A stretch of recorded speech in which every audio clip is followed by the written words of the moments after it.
आज मी पण घेतली माझ्या चेहऱ्याची काळजी। तर जय श्री गणेश सर्वांना, कसे आहे सर्व? स्वस्त मस्त आणि नेहमी आनंदी राहा।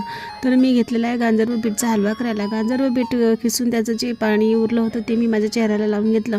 म्हटलं आपणही आपल्या चेहऱ्याची थोडी काळजी घ्यावी। तर वेळात वेळ काढून ते काम केलं। नंतर मग ते चेहऱ्याला तसंच ठेवलं। नंतर गाजरचा हलवा करायला घेतला।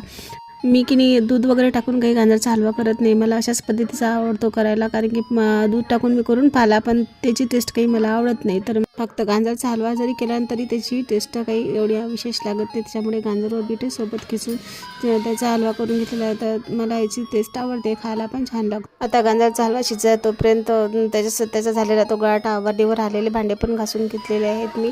तेव्हा असं झाला होता गाजरचा हलवा तयार, छान झाला होता तो। नंतर मग दिवे लावायची वेळ झाली, म्हणलं दिवे लावले व नंतर मग मी तोंड धुवून आली। तर बीट लावलं तर असं थोडासा चेहरा बरा दिसत होता। आणि आज केलेल्या वड्या आहेत कालच्या पेक्षा आजच्या वड्या छान झाल्या होत्या माझ्या।